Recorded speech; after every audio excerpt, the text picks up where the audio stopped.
오늘도 지난 주일 우리가 묵상했던 말씀을 잠시 돌아보는 것으로 시작을 하려고 합니다.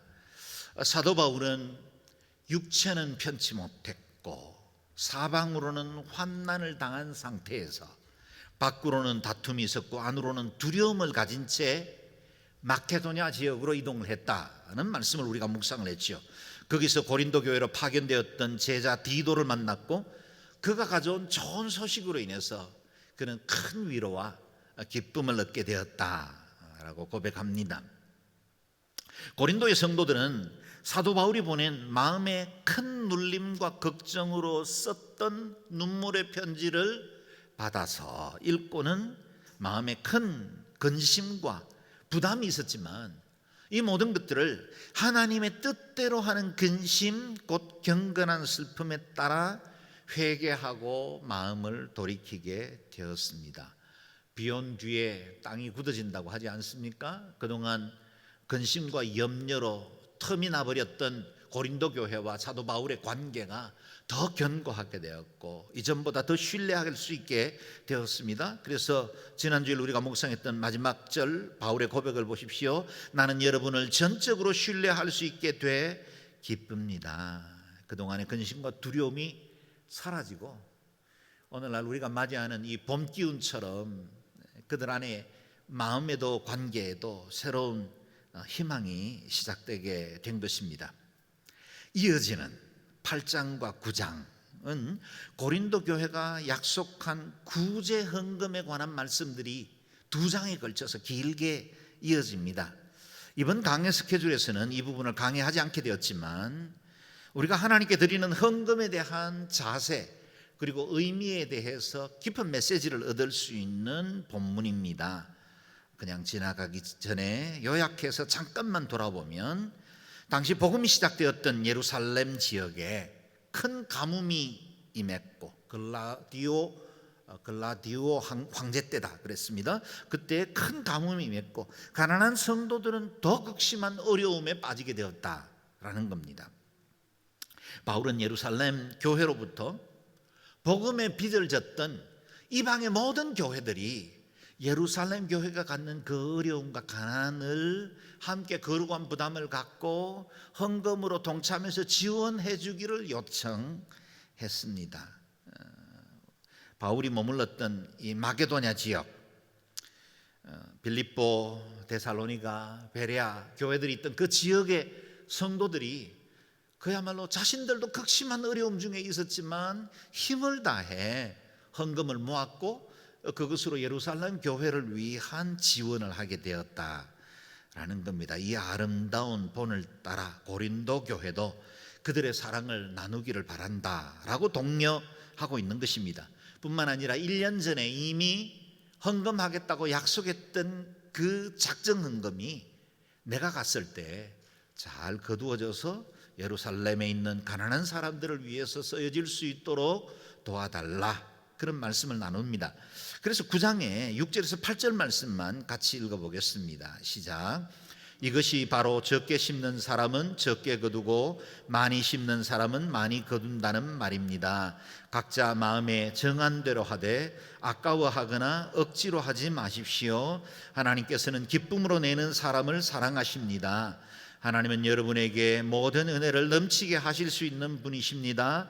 이는 여러분으로 하여금 모든 일에 항상 넉넉해서 모든 선한 일을 넘치도록 하게 하시려는 것입니다. 아멘. 몇 가지 중요한 헌금에 관한 원리들을 발견할 수 있습니다. 가난한 이웃을 위해서 드리는 이 헌금, 그 원리가 자연의 법칙과 많이 닮아 있다라는 겁니다. 적게 심은 자는 적게 거둘 것이고 많이 심는 자는 많이 거두게 될 것이다. 그런데 이 헌금에서 적고 많음의 차이는 헌금 액수의 크고 작음을 말하는 게 아닙니다. 얼마만큼 그리스도의 긍휼과 사랑을 가지고 아픈 그 이웃들을 향해서 마음을 다해 섬기느냐, 그것이 바로 적게 심고 많이 심는 것의 기준이라는 겁니다. 뿐만 아니라 헌금을 드릴 때는 마음에 먼저 정한 대로 해야 한다 그랬습니다. 충동적으로 해서는 안 됩니다. 부흥회 때 그냥 분위기 따라 헌금 결정하면 낭패보기 십상입니다. 또한 헌금할 때는 아까워하거나 다른 사람 눈치 때문에 어쩔 수 없이 헌금할 이유도 없다라는 겁니다. 헌금의 기본 정신은 기쁨과 감사로 드려져야 하는 것이기 때문이죠. 그러므로 물질의 크고 작은 것보다 더욱 중요한 것은 즐거운 마음, 자원하는 마음으로 드려야 한다는 겁니다. 누구에게나 돈은 소중합니다. 재정 문제 적지 않는 부담일 수 있죠. 그러나 헌금을 드릴 때는 언제나 용기와 결단이 필요하기도 합니다. 그러나 억지로 드리거나 부담으로 드릴 필요는 없습니다. 하나님은 우리의 물질을 필요로 하는 분이 아닙니다. 그분은 온 우주의 주인이십니다. 만왕의 왕이십니다. 온 세상을 통치하시는 분이십니다. 부와 귀를 가지신 분이시고 우리를 모든 은혜에 넘치도록 하실 수 있는 분이십니다. 그래서 우리 교회는 창립 때부터, 당시 한국교회는 그렇게 하지 않았던 때입니다. 한국교회가 대부분 헌금 바구니를 통해서 헌금할 때 오늘 교회는 뒤에 헌금함을 두고 자원해서 헌금하게 했습니다. 헌금하신 분들 명단 불러드린 적 없습니다. 헌금 명단 주보에 기록한 적도 없습니다. 하나님 앞에 자원하여 드리는 헌금이기 때문입니다. 단지 오늘 주일처럼 비전 헌금을 드릴 때 그 헌금은 우리를 위해 내부에서 사용하는 것이 아니라 외부의 어떤 필요를 위해서 드리는 헌금이기 때문에 따로 구별하여 헌금위원들이 수거하는 그런 방식을 사용합니다. 그러므로 헌금 때문에 시험 들거나 헌금 때문에 교회 오는 것이 거리낄 정도라면 제가 단언합니다. 헌금 부담 없이 편안하고 자유롭게 신앙생활 하십시오. 복음이 더 중요합니다. 예배하는 것이 더 중요합니다. 그런데 어느 날 내 믿음이 성장하고 하나님의 은혜로 구원받은 것이 확실해지기 시작하면 헌금이 부담이 아니라 즐거움으로 바뀝니다. 그건 맛본 사람이 압니다. 하나님께 드릴 수 있는 것이 즐겁고 드릴 수 있다는 것이 감사할 뿐인 그런 마음의 상태로 자연스럽게 변화되어집니다. 그때 드린 헌금이야말로 하나님 흠양하실 만한 향기로운 제물이 됩니다. 그래서 여러분 평생에 물질에 시험 들거나 돈 때문에 마음 어려워하지 마시고 하나님 앞에 감사함으로 예배하고 또 가진 것이 있거든 베풀기도 하고 즐겁게 하나님 앞에 드리는 그런 삶이 되시기를 주의 이름으로 축원합니다. 이제 오늘 우리는 10장 말씀을 강해하게 되었습니다. 10장에서 마지막 13장 넉 장의 말씀은 바울이 대적하는 거짓 선생들에 대해 마지막 권면과 도전들로 이루어져 있습니다. 그 때문에 말씀의 내용이 강하고 또 단호합니다. 심지어는 대적자들에 대한 선전포고다, 그렇게 부를 만큼 말씀이 강경합니다. 먼저 1절 2절 말씀을 같이 읽어보겠습니다. 시작.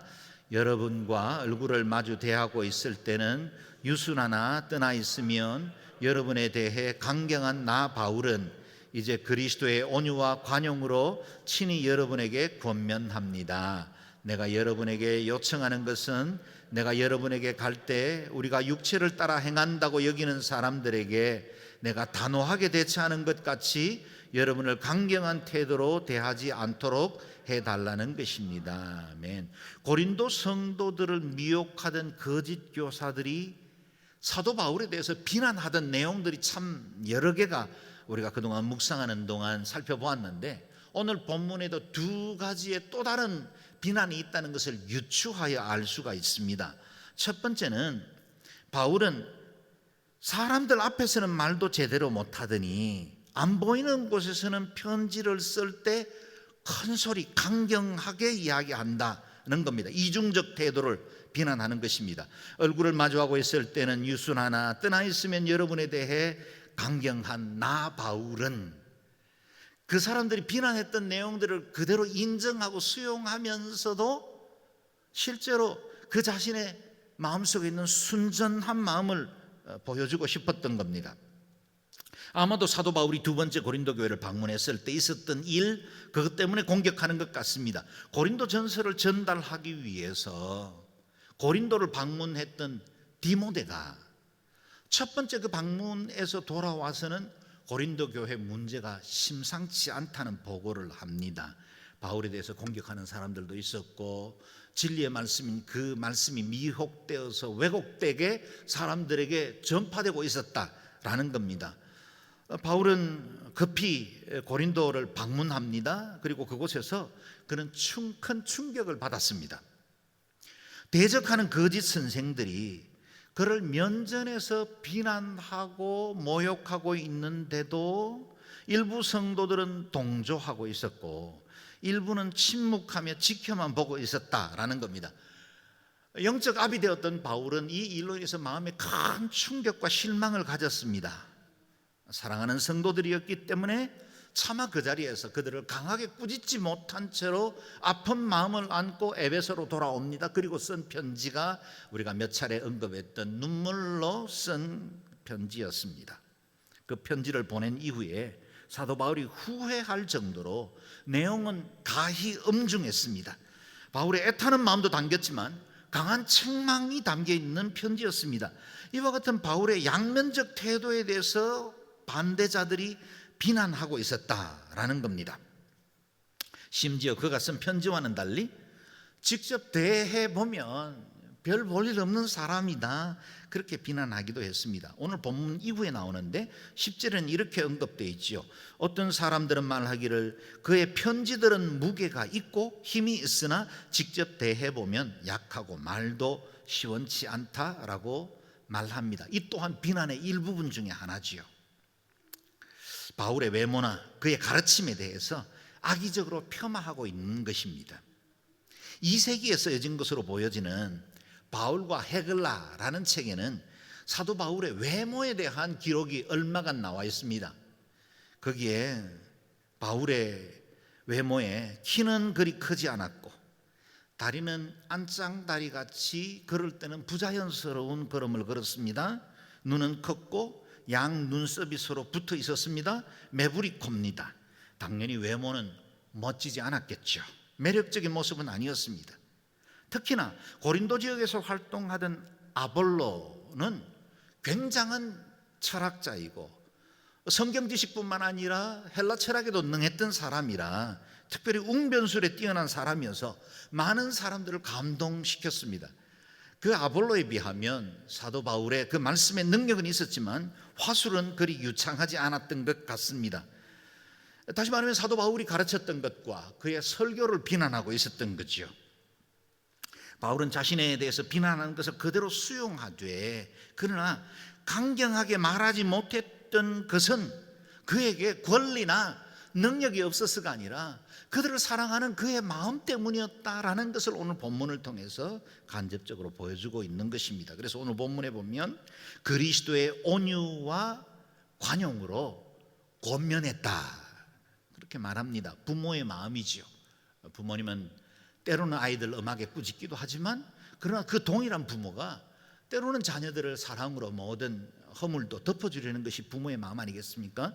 사도 바울은 그들의 잘못에 대해서는 강하게 질책했지만 동시에 부모로서 그들을 관용과 온유로 대해왔다는 것입니다. 고린도 교회가 그들을 실망시켰을 때도 포기하지 않았습니다. 끝까지 그들에 대한 신뢰를 갖고 사람들을 보내고 또 보내고 편지를 보내고 또 보내서 그들이 진리 가운데 바로 돌아오기를 기다리고 있었다라는 겁니다.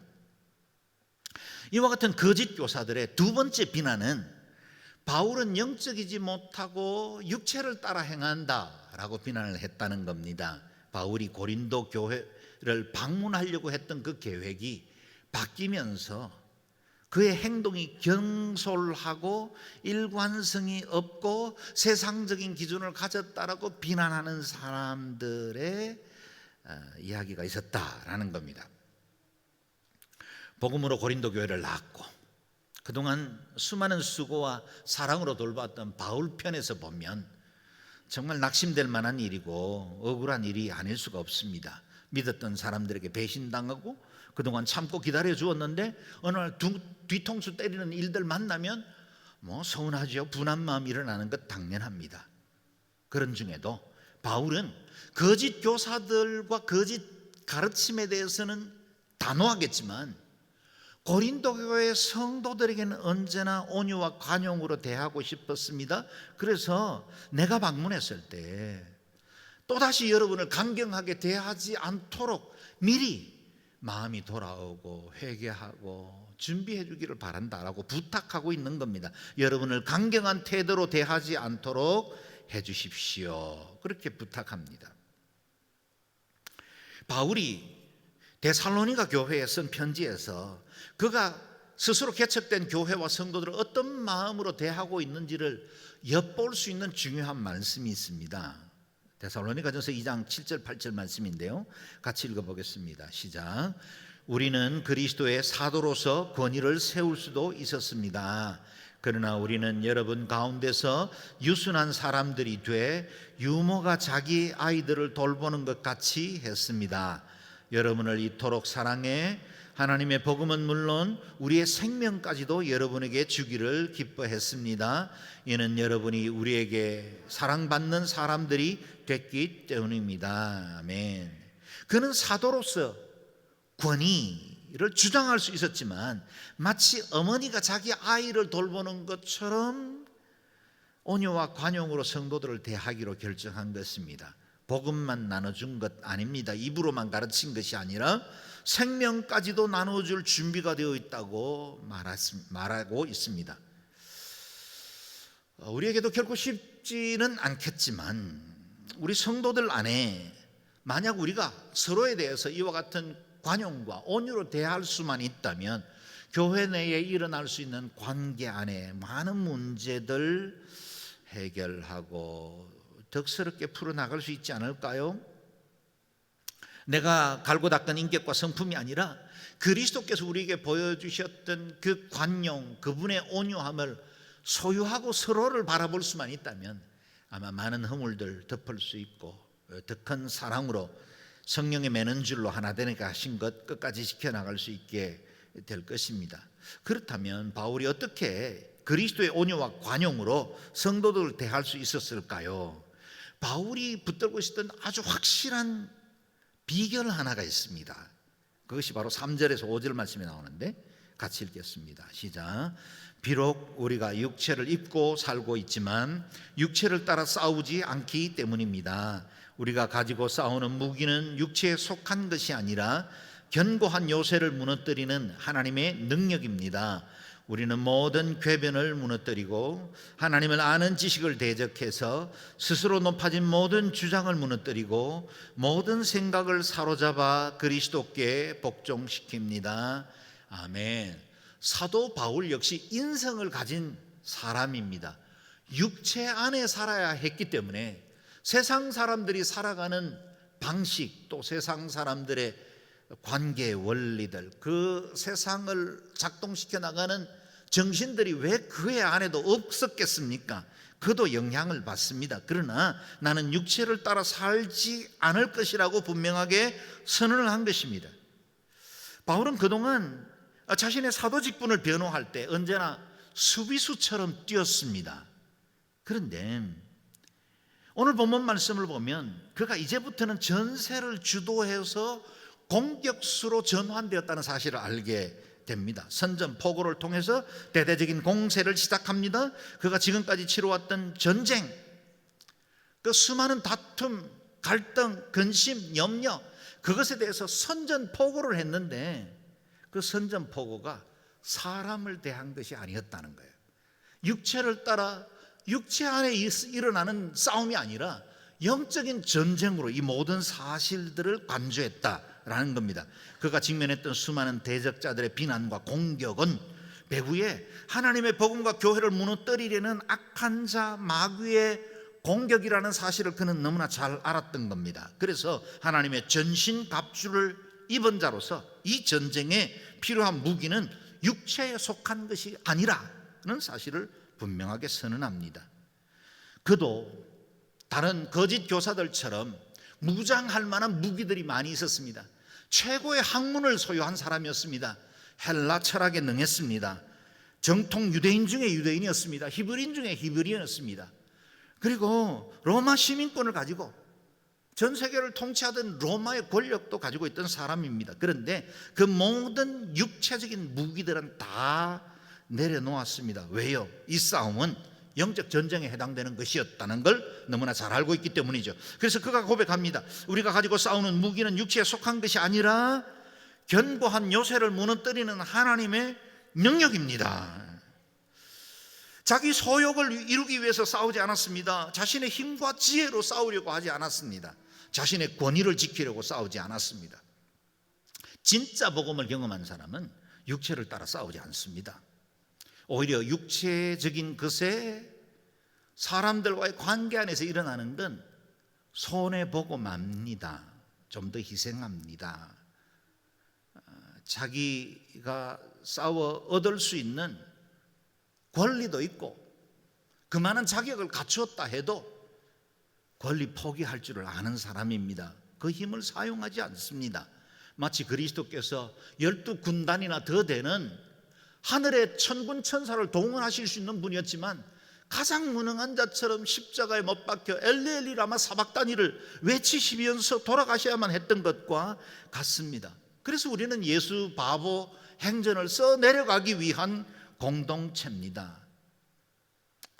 세상의 흐름을 거슬러 올라가는 반대 정신으로 살아야 하는 사람들입니다. 오리를 가자 하면 십리를 갑니다. 속옷을 달라 하면 겉옷까지 내어줍니다. 오른편 뺨을 모욕 가운데 맞으면 왼편 뺨을 돌려대는 삶입니다. 그게 바로 바보 행전이죠. 그리스도께서 그 길을 먼저 걸어가셨고 우리에게 그 길을 함께 오라고 자기 십자가를 지라고 그렇게 말씀하십니다.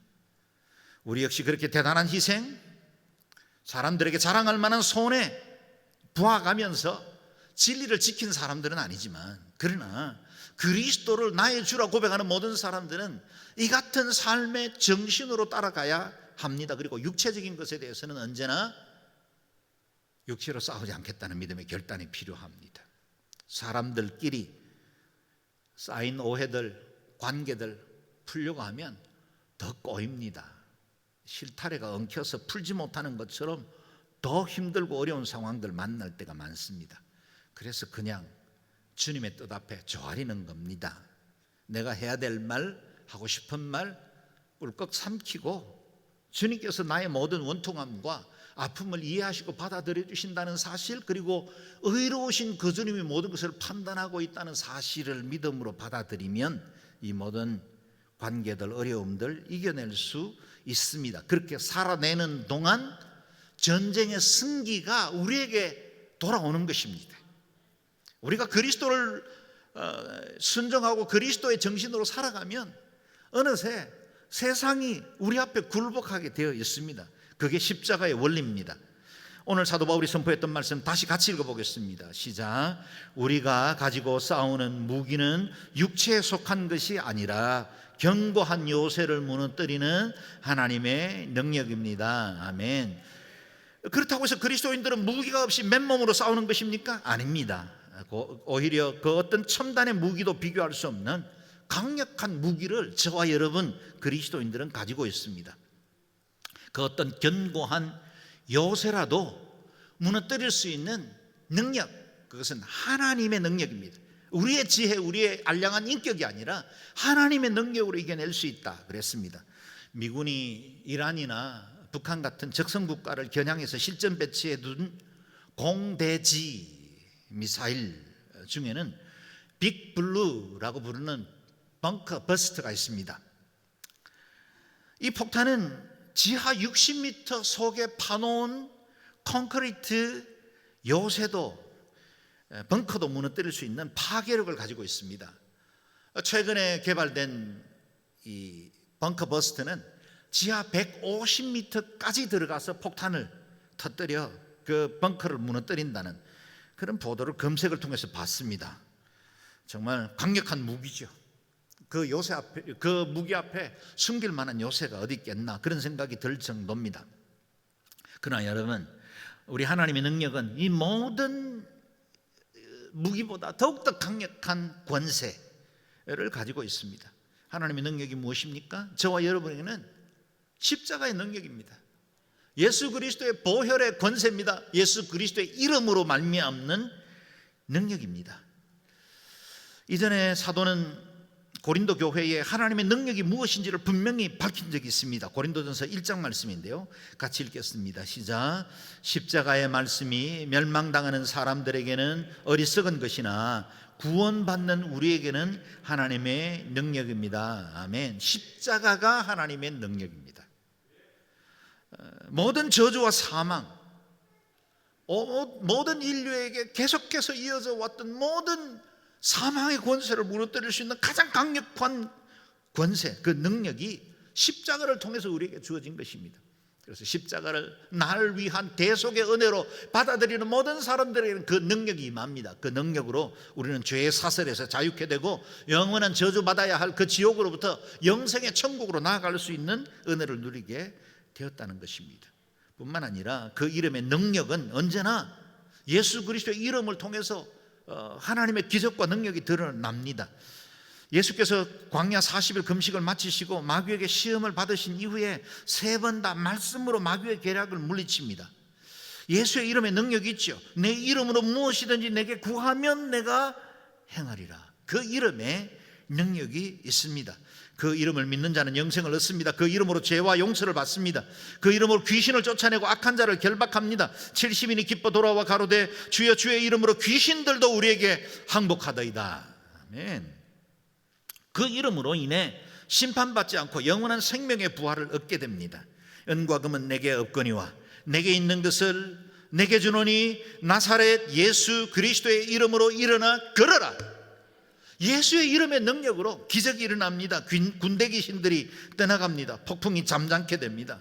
여러분은 이렇게 견고한 요새 방어진을 무너뜨릴 수 있는 강력한 권세, 하나님의 능력을 소유한 하나님의 제자들인 줄로 믿습니다. 사도 바울은 우리가 하나님의 능력으로 무너뜨려야 할 3가지 견고한 안팎의 요새를 설명하고 있습니다. 다시 4절 5절 말씀을 읽어보겠습니다. 시작. 우리는 모든 궤변을 무너뜨리고 하나님을 아는 지식을 대적해 스스로 높아진 모든 주장을 무너뜨리고 모든 생각을 사로잡아 그리스도께 복종시킵니다. 아멘. 우리가 하나님 앞에 능력으로 무너뜨려야 할 3가지의 견고한 요새가 있었다라는 겁니다. 이것은 동시에 고린도 교회를 거짓으로 이끌어가는 거짓 요새이기도 했습니다. 첫째는 궤변이고, 둘째는 스스로 높인 주장이고, 셋째는 육신적인 생각이라 그렇게 말했습니다. 이 요새들은 다 사탄 마귀가 어떤 교회를 무너뜨리고 회방할 때 첫 번째 단계에서 세워나가는 요새입니다. 교두보를 만드는 거죠. 사탄이 우리 믿음의 사람들을 그리스도께로 멀어지게 만들고 세속적으로 만들어갈 때 우리 속에 먼저 직접적인 공격을 하기 전에 이와 같은 요새를 만들어 놓고 그걸 발판으로 해서 우리를 공격해 들어온다는 거예요. 좀 더 자세히 보면 첫 번째 요새인 궤변, 개역 개정에는 이론이라 그렇게 번역되어 있습니다. 이 이론이라는 성벽은 거릇된 사상으로 만들어진 요새입니다. 자기 생각이 너무 강하고 자기가 아는 지식, 경험한 것이 너무 견고하게 붙들고 있어서 복음의 말씀이 제대로 삶 속에 뿌리를 내리지 못하도록 만드는 요새입니다. 어떤 분들은 신앙생활 오래 하기도 하고 신앙인들과 함께 활동도 많이 하는데 믿음이 자라나지 않는 분들이 있어요. 왜 그렇게 믿음이 안 자랄까요? 그만큼 교회 다녔으면 이제는 더 영적으로 아예 일을 버리고 장성한 사람이 되어야 되는데 왜 안 될까요? 그 속에 요새가 있어서 그래요. 자아라는 요새가 너무 강한 겁니다. 내가 만들어 놓은 그 성벽이 너무 견고해서 자기 생각 이론이 견고해서 복음이 활동할 수 있도록 성문을 열어주질 않는 거예요. 가로막는 겁니다. 늘 비판적입니다. 판단합니다. 자기 기준이 그 요새처럼 자리를 잡고 있어서 마귀가 활동할 수 있는 기회를 제공하기도 한다는 거예요. 로마서 8장 말씀인데요, 같이 읽어보겠습니다. 시작. 육신의 생각은 하나님과 원수가 되나니 이는 하나님의 법에 굴복하지 아니할 뿐 아니라 할 수도 없음이라. 아멘. 육신의 생각으로 높이 쌓아 올린 요새는 오히려 하나님의 뜻을 대적하는 역할을 한다는 거예요.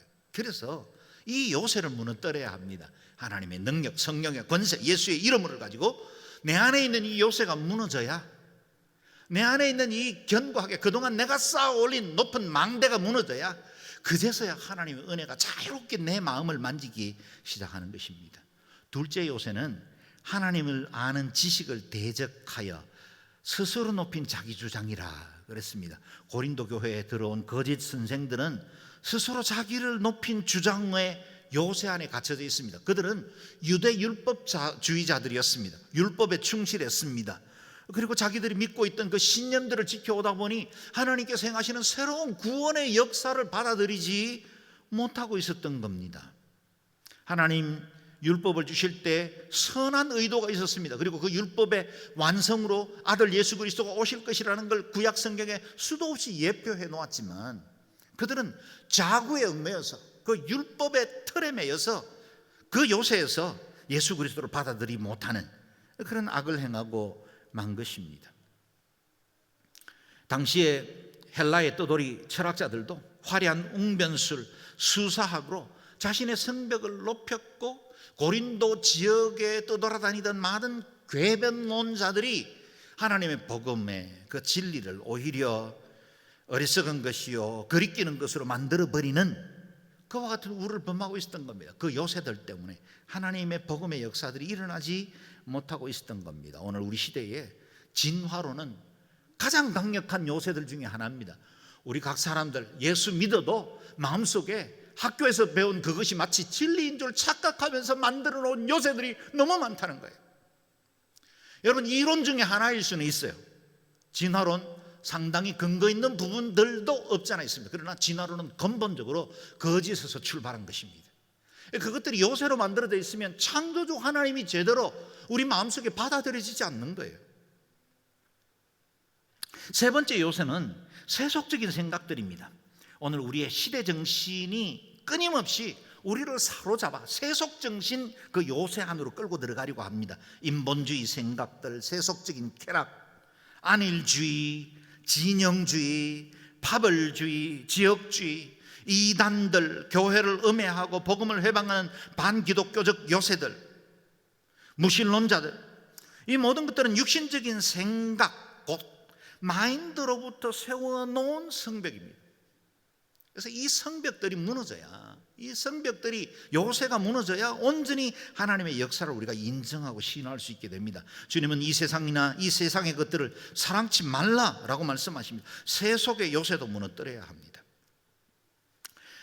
그 요새 안에 갇힌 우리의 생각들 사로잡아 그리스도께로 복종시켜야 우리가 온전히 영적 자유를 누리고 온전한 하나님의 사람으로 성장할 수 있습니다. 오늘 마지막 본문의 결론은 마치 전쟁의 이야기처럼 그림을 그릴 수 있습니다.